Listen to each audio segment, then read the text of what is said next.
So today we're going to talk about how do you set your company up to win as a new investor? What are the steps that you should do not only for lending wise, but even to make sure you're protected a little bit?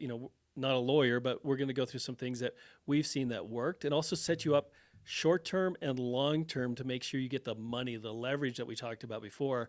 Real estate is all about leverage. How do you do it from the beginning? And how do you set it up correctly so that lenders look at you more like a real business instead of just some person who's working out of their basement? Right. Yeah. That's always been my biggest question. Like, if I wanted to become a real estate investor, if I was going to get started doing that, how would I set myself up to, look legit to lenders?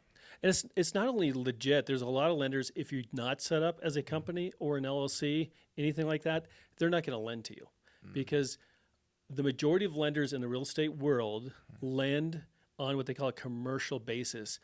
And that means they're lending to businesses. Anytime they get into lending to a person, it could be perceived as what they call a consumer loan. And they don't want to get involved in anything like that. I see. Yeah. They want to be lending to a person. Yes, you're involved and your credit score is involved and everything like that. But setting it up correctly will open up more doors for the money that's out there. So you want to be perceived as a business by the people that you're working with and the lenders, is what Correct. I'm hearing. Yeah. Gotcha. And just a third thing, just to protect you a little bit. I mean, that's why, you have attorneys and LLCs and all that stuff is to give you a little bit layer of protection as you go through this because, it's a business. Things can happen. So it's setting up all of those things. And that's why I just wanted to go through today is like, what are the steps? What do you have to do? Where do you even find help if you need it?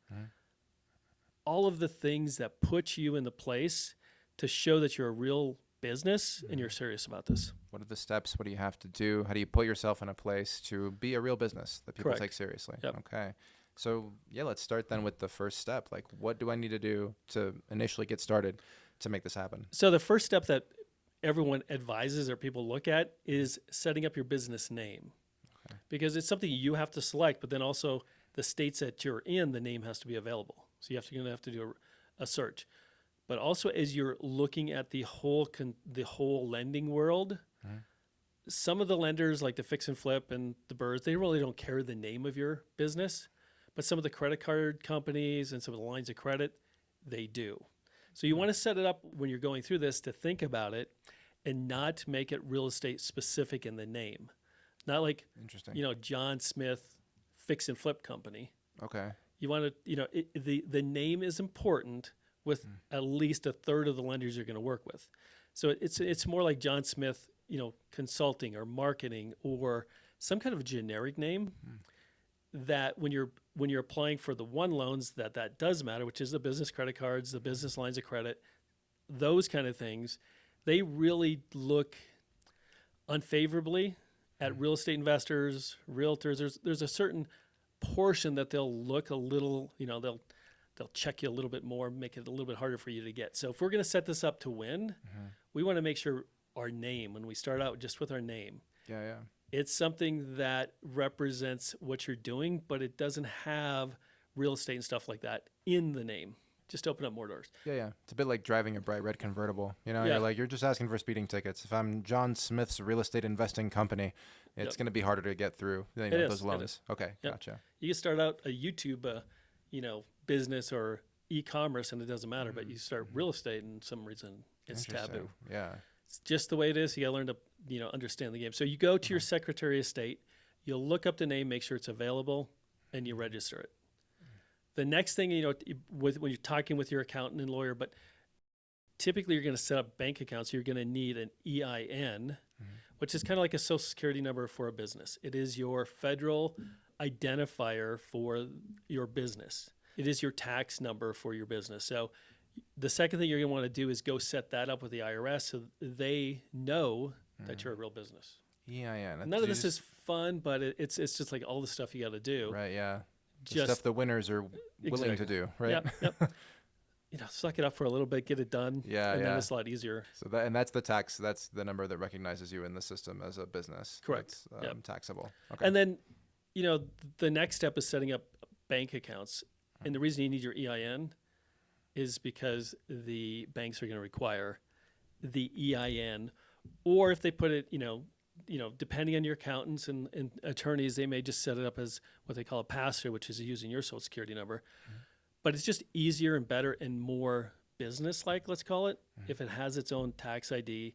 And then when you go to the bank to set up a bank account, because that's another thing all these lenders look at is like, what do you have in your business account? Not personal, because when banks or lenders or someone look at, information when they're going to try to approve you, they're going to look at your bank statements, and having a bank statement with you, your wife, and all your kids on it, they don't know what part of that's business and what part of it's just you. Having something separated just helps them go through the process, underwrite everything a lot faster. So we've picked a name, we've done the EIN, and we've now have the bank account set up.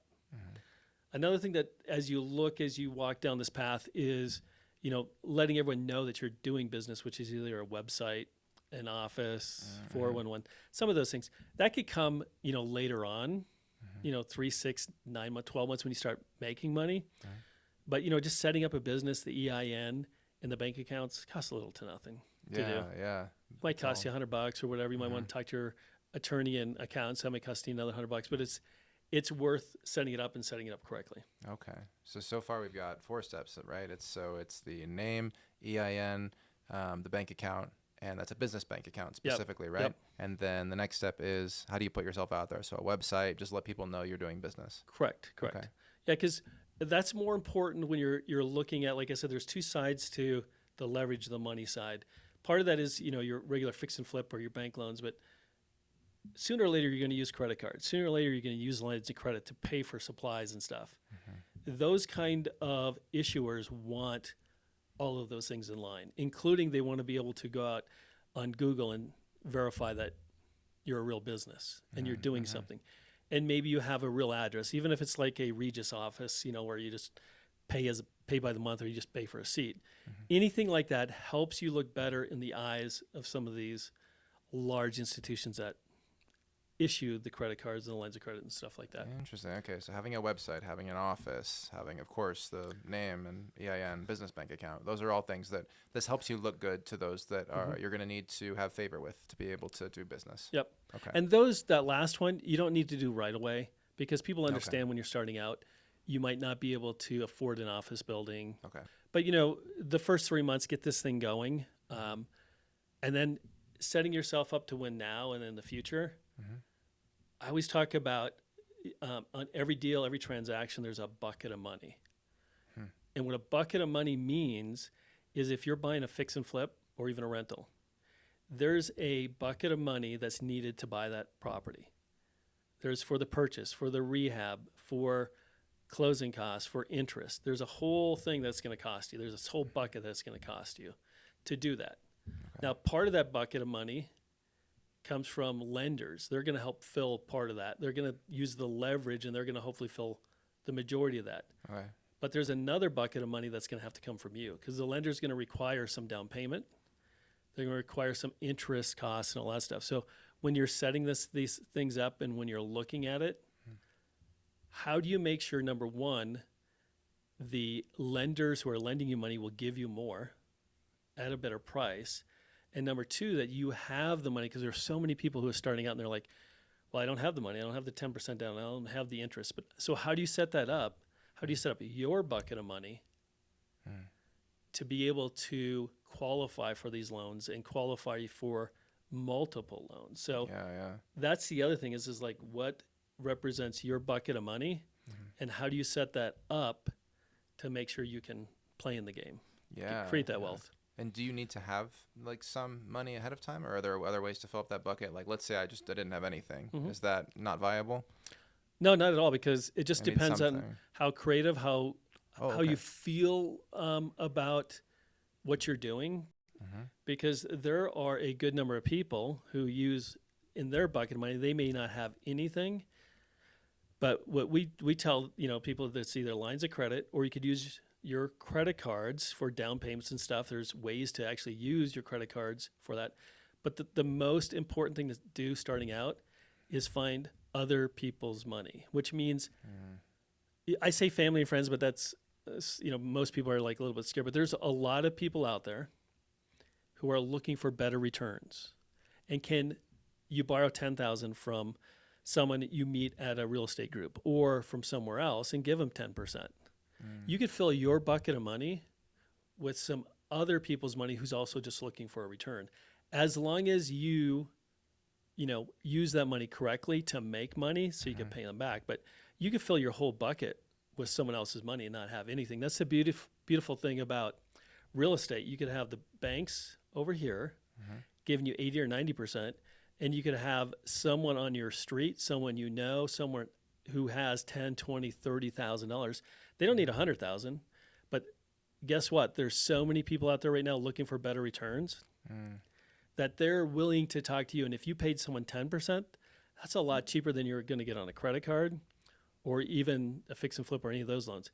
They get a better return and you get what you need, which is money on your side in your bucket so you can get the leverage. So you don't know any, but the one thing you do need is the confidence and the system That's what I to was going to actually say. ask. I was going to the next how that- question. And so first I'm hearing that it's like it's a win-win because they get a better return because that's 10% better than they're going to get like the average of the stock market or something like that. Yeah, or even like going to a bank, they're getting like 5% now. Yeah. So it's Yeah. like every penny counts. So you're definitely getting them a better return, but you're also getting money right away. And so it's the confidence. And any tips on that, on like how to approach people like that? When I think about that, I'm like, I have a wealthy friend, like how do you, what's the vibe there? How can you approach somebody that you show them that it is a win-win and you have confidence in your abilities? I think it's just like talking to a lender too. Like you have to know your project and what you're doing and your business plan and That have makes faith sense. in it. Yeah. Because if you have faith that you're going to find good properties, you're going to fix them and you're going to sell them and make money in the rental. So it's getting the confidence on that side. I mean, in 2008, when everything crashed, I was using banks and I had to go out and find private money. I was advertising. I was doing everything I could to find it, talking to people in Starbucks, anything I could. I had no money. And, since then we've done hundreds and hundreds of millions of dollars, all with other people's money. We're not even asking to do something that big.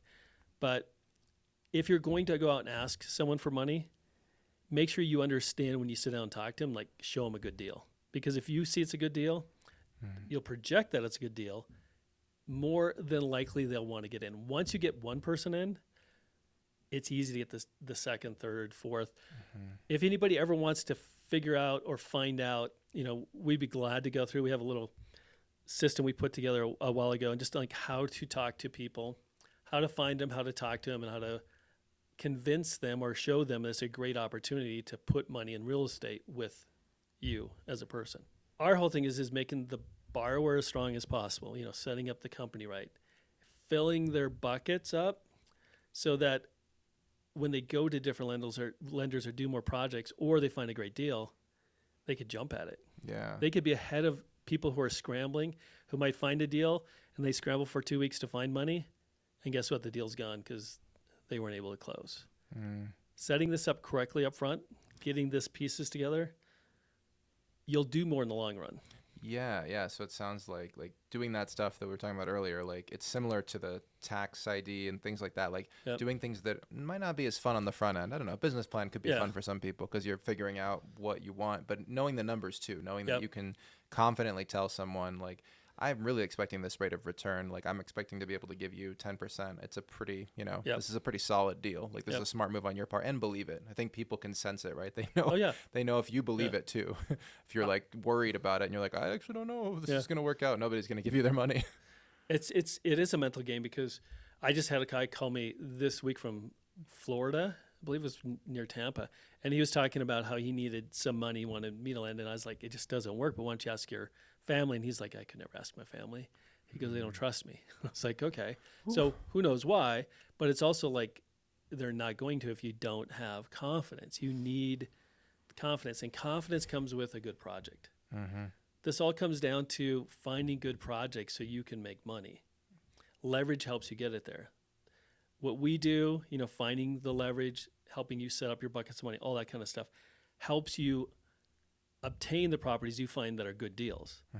So like it goes hand in hand. You have to find good deals, but you have to have good money. And we want to make sure you have the good money set up. So when the deals come along, you're snapping them and making money and moving. Yeah, it's, that's interesting. Can we, I'm curious. You were talking about your story, so like 2008. So you said you had nothing, and you were able to, you had no ability to Yeah. get the loans because of the banks and everything. Well, That's what it what was. happened back in the crash of 2008 is for about 8 years we were using banks' money. We were borrowing it from a bank and lending it out. Oh, okay, okay. And then 2008 came and the Fed said, you know, no more lending. Banks couldn't lend at all. They just pulled all the lines out. Yeah. They just stopped. So one day you just get a call, and like from the couple of first banks here, a couple even credit card lines of credit we had like 50 to 100 grand on. One day they just called and closed them. Oh man. That's Your just what leverage happens. just went like. Yep. There was a lot of money, just like there has been for the last 10, 12 years. And then when the Fed tightened everything up, plus banks were going under because the housing crash, a little bit different than now, but they just stopped everything. So I had to pivot and Yeah. go and say, like, I still love what I'm doing. What do I do? I had to move from banks to personal, people with net wealth enough to fund some loans for us.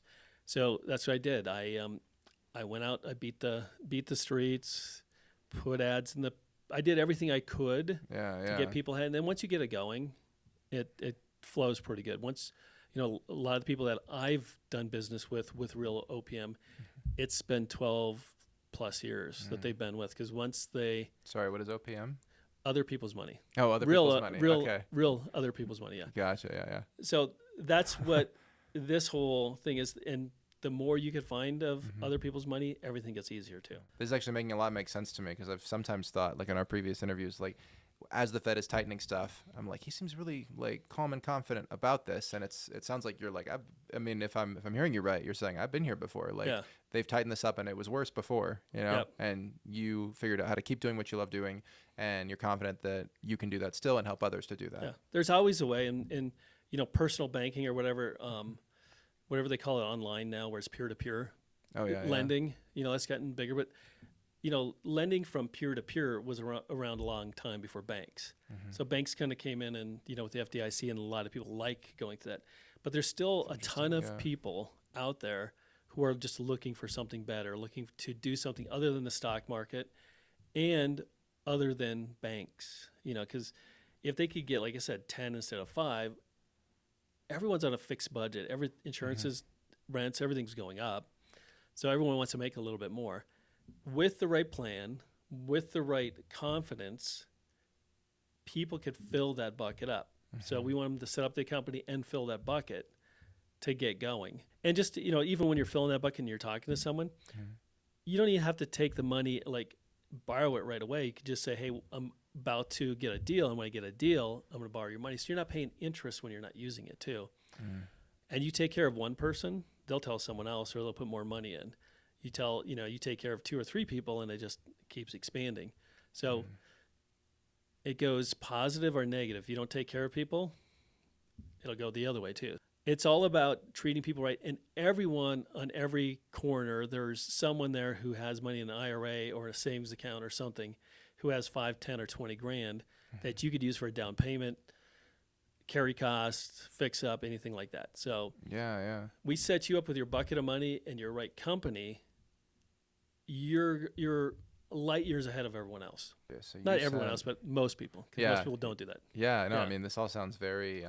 It does sound like things most people don't do. Yeah. I think specifically being willing to reach out, and it's an interesting perspective that, like, historically, people were lending each other money long before banks were ever around. Yeah. It kind of humanizes it and makes it seem like less weird. You're like, oh well, that is what people have been doing. Like that's Yeah. what investing is. Like I want a return on this. I'm gonna give you the money that I've saved up because I have a little more saved up than someone else does, and I'm willing to put the risk there because Yep. like. I think for some people, they might have savings. Like my wife and I have some savings, but it's for a house. Yep. So we can't invest it. And I think a part of me feels weird, like going out to ask people, but they might have an emergency fund and a down payment for a house and more money. Yep. So like they're willing to put that forward for a risky investment, or not risky necessarily, but just like something that It's they a could little get different. a return on. It's just different. Yeah, it's different. I mean, if you put a lien on it, you do a good job, the risk is really low compared to the stock market, not compared to a CD or anything, but Right. Yeah. Not compared to like a mutual fund, maybe. yeah, there's certain things.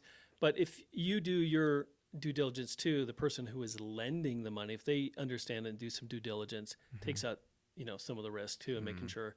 That's why the confidence is big, and the confidence comes with having good deals.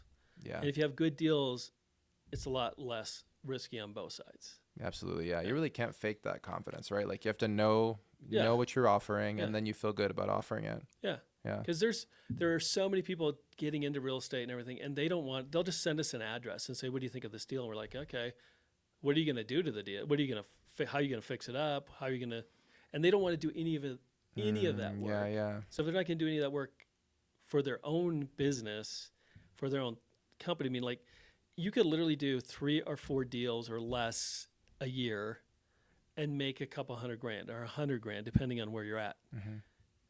It's a great business. It's a great business to be in, but you do have to put a little effort into it and go out there and find those deals. Chicken and egg, you need to find the deals, but you also have to have the money. So when you find the deals, they close quickly Yeah. Yeah. and profitably. I could see there being a challenge here, like somebody that wants to do, they're looking for passive income, but they might have gotten in their head that like that they get to take their vacation a little earlier than they actually do, right? Because it's still going to take a lot of work. You can't just send someone an address like, what? Is this a good investment? It's like it depends on what you're going to do with it. So you have to do the work of thinking about it.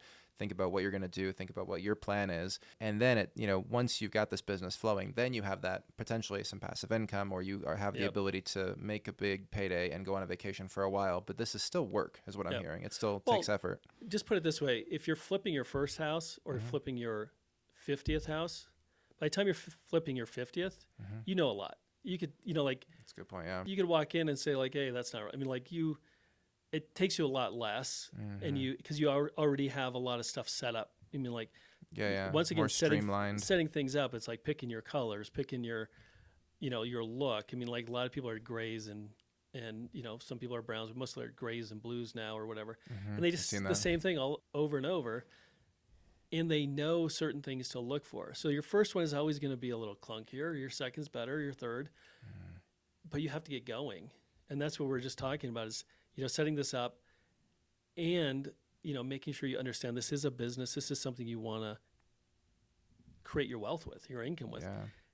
It is going to take more than sitting on the couch looking at a home once a week, once a month. Yeah. Trusting your contractor. You got to go over and look at the property every once in a while. That's really encouraging because, like, on the one side, it's like, yes, you can't get off. You're gonna have to get off the couch. You're gonna have to work really hard. But there's also the promise of like, it sounds like that concept of like growth mindset, like that, like my ability to do this is going to improve with every project that I do. And so it's not, yes, I'm gonna have to work hard, but it's not gonna be quite as stressful. I won't feel as like confused. What the heck's going on? After 2, 3, or I'll get better and better at this. So that's encouraging. It's like almost at some point you enter more of like a flow state with it because you're just used to doing it, and it becomes more pleasurable. Yeah, the flow. Because there's also, you're buying your first deal and you buy it from a wholesaler or a realtor and you do well. And then guess what? They find another one. They're like, hey, they closed on time. They did everything. Let's send them in this other one. Like you start building these networks that start sending you deals and sending you different things. Wow, yeah, that's exciting. So, but that doesn't come the first day or even sometimes first year, unless you're out there hustling, talking to someone all the time. But it builds, and that's why it gets easier and easier. And that's why people retire and they create this wealth and this income, because it gets easier if you're setting it up correctly from the beginning. Yeah, that makes perfect sense. Yeah. It gets easier the more that you do it. And it makes sense too that, people aren't going to be reaching out. Like that network doesn't just exist and it's not waiting for you. And why would it if you haven't yet, shown that you're a reliable partner in business? But you do it a few times, people are going to be coming to you, is what I'm hearing, if you do it well. Yeah. That's so awesome. we just want people to be set up correctly. Okay, yeah. So you're talking about the first steps here. Like, how do you get to that point? How do you start strong so that you can have a chance at getting to that place? And it's also like one thing I always like to bring up, because we see it with 70 or 80% of our people. As soon as you can, move from personal credit cards to business credit cards, because business credit cards, which are just the same credit cards, but they just don't report on your credit report. I'm not talking about commercial or the thing that takes you 3 or 4 years. If you have a good credit score and you start a business, you could get a business credit card right away. It might not be big balances, but they grow really, quickly too. But the thing is like setting this up right, sooner or later you want everything off your personal side so it doesn't affect anything. Like there's so many people in this business use their personal credit and it drives down their credit score and it messes everything up on the leverage side. Now they can't get a loan. Now they can't get a credit card. Now the credit card companies are calling them. Like, setting everything up correctly in this plan makes life easier now, but really easy in the future. Yeah. I remember you mentioned in a different video that you said that part of the reason a business credit card is so important is, and this I had no idea, is that it doesn't affect your score in the same way as a personal card does with the credit utilization rate. Like Yep. if you're using most of your business credit card, that's not a ding on your credit, whereas on a personal card it is. Yep. Am I remembering that Yeah. right? Yeah, so like I would say 80 to 90% of the business cards work the way Capital One is one that doesn't, but Chase, American Oh, so Express, most of them all those do. Okay. As long as you're paying on time, you can max them out and they're not going to affect your score. You max out a personal credit card. Right. We just had a person who maxed out his cards, and it wasn't even that much. It was still 60,000 because he had a couple projects going. But his credit score was 550, which 550 you're not going to get at loan. He went into the simulator, put in, like, if he paid everything off and moved to business credit card, it'd go up to 680 some, just because he was over the limit. He had a lot of things going on in his usage. It was all on his personal side. So if he never had that on his personal side, he could get a loan anywhere, like with that credit. Credit's getting harder. It's just all setting it up to win. And part of that is just keeping everything off your personal side, so it does not make it harder for you to get money when things change too. Gotcha. We're talking the money side, so I want to make the money side as easy as possible. Put a little work in now for a little bit easier down the road too. Yeah, that makes sense. Absolutely. Is there anything else that, people starting out, like what would I need to know? I mean, you mentioned a lot here, from getting everything set up and making sure that you're look like a business in the eyes of lenders and the eyes of people you do business with, but also having a business credit card as a way to get started for yourself, just to make things easier so you're not messing up your personal credit score, because that's going to be problematic if it is lower, right? Is there anything else in terms of getting started so you can? Well, I always say the first 90 days, working both sides, like working out there, finding wholesalers who are going to send you good deals, realtors who are going to send you good deals, but also finding the lenders, the bankers, and everyone who want to and love to work with real estate like real estate investors, because not all of them do, not all the realtors either. So it is setting up that, that team over here, like who's the best bank, or where can I get this line of credit, or like setting everything up and just spending a little bit of time every day, just making some calls, introducing, finding the banks. Yeah. Like here in Colorado and Oklahoma, there's definitely banks who love to work with investors, and there's ones that have no interest. So making sure you have those bankers, but also wholesalers and realtors. That's one I wasn't aware of. Can you? I actually don't really know what a wholesaler is in the context of real estate. Sorry. So when you're building your business, you need to find good deals. Okay. This whole business is based on finding deals that are undervalued, and creating the value by your repairs. Wholesalers, their whole focus is just finding properties and selling them to people who want to fix them up, keep them as rentals. So they're like a big marketing machine. They spend tons of money on Google, like We Buy Ugly Homes. They're a wholesaler. They keep some of them, but they so they're making money because of an economy of scale. So they buy as many as they can. They gobble them up. They don't even buy them. What they do is they get a contract on them. Say someone passed away and left a house to some kids. Yeah. And the house is it's just in disrepair, and they can't just put it on the market. Okay. So they'll go to someone like a wholesaler and say, "Hey, I'll sell you this home for $200,000 because it just needs all this work." And the wholesaler will go like, "Well, if it's fixed up, it's worth $400,000. Yeah, I'll buy it for $200,000. And then they'll go to you as an investor and say, "Hey, you buy it from me for $225,000. Okay. So they just made $25,000 for trading paper. Maybe they closed it up, maybe they didn't. Maybe they just assigned you the contract to buy it, and you paid them $25,000. But they have that whole infrastructure set up to do that, because That's all they do is market. They have those relationships. They're marketing, so they know, so that the people. Is it the bank that goes to them? No, all they do is advertise through Google, through mailers, through anybody that they think wants to sell a house because it's in disrepair. Oh, okay. I was just And misunderstanding it. They go to the seller direct. Gotcha. So that family that inherited that house, they selling. Okay. They negotiate it. They go through the whole process. They set everything up. Okay. So you as an investor don't have to go through negotiating with, people who are in distress and all those kind of things. It's already done for you. That's what you're paying for. Yeah. You're just paying for people to find you good deals that you can make money on. And they'll find you good deals sometimes, not all the time.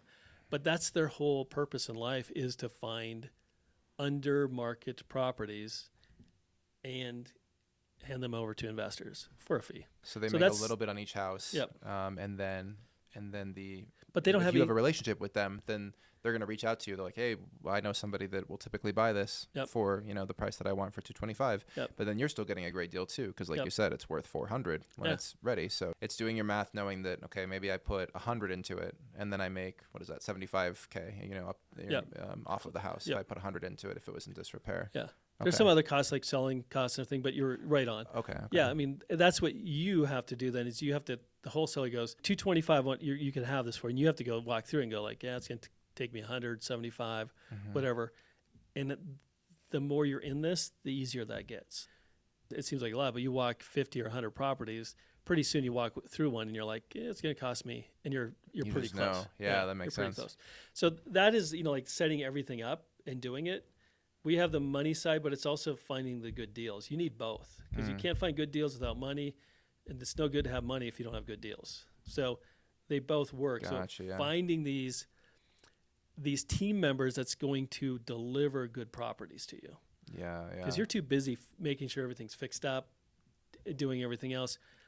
People don't have time to find properties, fix them up, get them rented, get them sold, whatever. So the wholesalers and realtors are the team. Yep. The ones that like working with investors. Yep. And then you also want to make sure you have a good team in terms of your lenders, because you need the money. Like you said, Yep. you need both of those. You need the properties and the lenders. So really Yep. it's like a team providing both of those things. Yep. Okay. That makes Yep. sense. And you just manage making sure that the numbers are right when you buy, Mm-hmm. the numbers are right with the money, and it's there when they need to close. Because this business is really time sensitive. Because if someone's going to sell you a deal, they want to close it fast, and they don't want a bunch of, headaches like inspection reports and all that stuff. Because if you buy a house that's, for 225, that's going to be worth 400. It needs some work. Yeah. So You're you, not you gonna be- know. Yeah, you're not going to be pinching. But today that's what I really wanted to go through is what would help. What are some of the steps that help people accelerate through this, get it done right, so they can create the life they want? Because there are hundreds and hundreds of people just that I know who've created in 2 to 3 years a lifestyle that most people are envious of. Mm.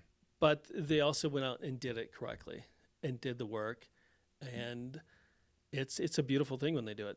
That's awesome. It makes sense that you're saying that, like, it doesn't take a long time at the end of the day for a lot of people. Yeah. Like, they can build this lifestyle that others would be, envious of. But you have to put the work in on the front end. You have to make sure, like, part of the reason I imagine that they were able to do it in 2 or 3 years is that they made sure that all their ducks were in a row at the beginning, like we're Yep. talking about. They set it up Mhm. correctly, had the lenders, and it's just in a way a numbers game. You have to look at to make it up. You have to look at 30 properties to find a good one. Mhm.